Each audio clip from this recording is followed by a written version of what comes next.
দেখো চিকেনটা একদম রেডি হয়ে গেল।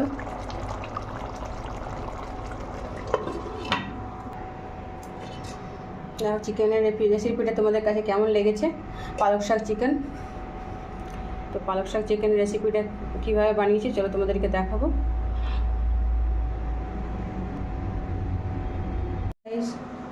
Welcome to Puchki kitchen. Puchki kitchen থেকে তোমাদের সকলকে জানাই স্বাগত। তো আজকে আমি চিকেন বানাবো। তো পালক শাক আর চিকেন দিয়ে আমি বানাবো। তো দেখো এখানে গেছে আমি 750 মতো চিকেন নিয়ে নিয়েছি। আর এখানে গেছে আমি একটা আলু 4 টুকরো কেটে নিয়েছি, আর পেঁয়াজ কুচি, আর লঙ্কা, আদা, রসুন, আর একটা শুকনো লঙ্কা, আর একটা তেজপাতা নিয়ে নিলাম। তো চলো রেসিপিটা রান্না করে তোমাদের দেখো। মশলাটাকে মিক্সারে পিষে নেবো। তো মিক্সারে পিষে নেবো। তো দেখো এখানে পালক শাক সিদ্ধ করে দিয়েছি। তো পালক শাকটা প্রায় সিদ্ধ হয়ে এসছে। এবার নামিয়ে নিয়ে মশলাটার সঙ্গে মিক্স করে পিষে নেবো। দেখো পালক শাকটা আমি নামিয়ে নেবো, ঠান্ডা জলে ধুয়ে দেবো।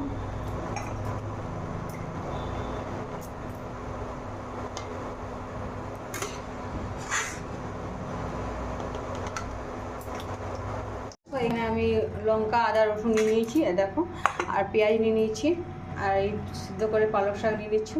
এটাকে মিক্সচারে পিষে নেবো। গরম হয়ে গেছে, তেল, একটা শুকনো লঙ্কা, একটা তেজপাতা, আর এখানে কুচি করে রাখা পেঁয়াজ দিয়ে দিই। আর আমি দিলাম একসঙ্গে পেঁয়াজ আমি ভেজে নেবো।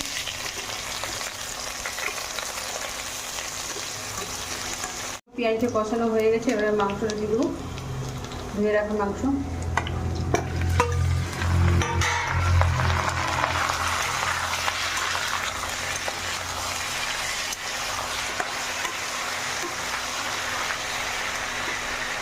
হলুদ দিয়ে দেবো,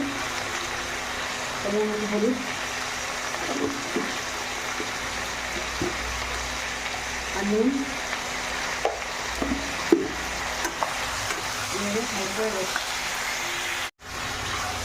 জলটা শুকনো হওয়া পর্যন্ত ভালো করে আমি ভেজে নেব মাংসটাকে।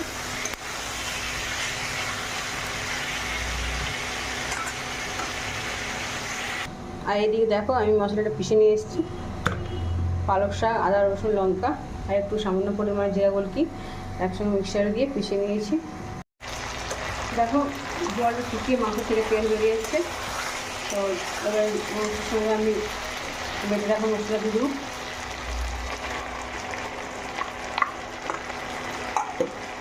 মশলাটা দিয়ে কষিয়ে নেবো। মশলাটা দিয়ে আমি কষিয়ে নেবো এটাকে ভালো করে। আর কেটে রাখা টমেটো দিয়ে দেবো, একটা ছোটো টমেটো। কেউ যদি টমেটোটা না খেতে চাও তাহলে স্কিপ করতে পারো, আর টমেটোর বদলে তুমি দই দিতে পারো। তো দই দিয়ে চিকেনটাকে রান্না করতে পারো। পালক শাক চিকেন থেকে কত জল পেয়ে এসেছে। এবার কাশ্মীরি লঙ্কা গুঁড়ো দিয়ে দিলাম, দিয়ে একটু ভালো করে শুকনো করে ভেজে নেবো। এবার ঢাকা দিয়ে 10 মিনিটের মতো ভেজে নেব।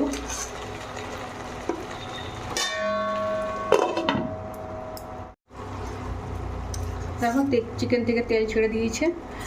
10 মিনিট কষানো হয়ে গেছে চিকেনটা। এবার গরম জল দিয়ে দেবো, অল্প গরম জল।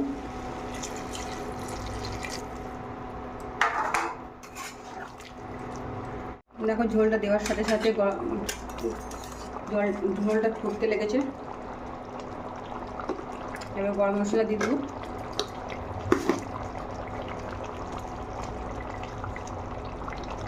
1 চামচের মধ্যে, ছোটো চামচে 1 চামচের মধ্যে গরম মশলা।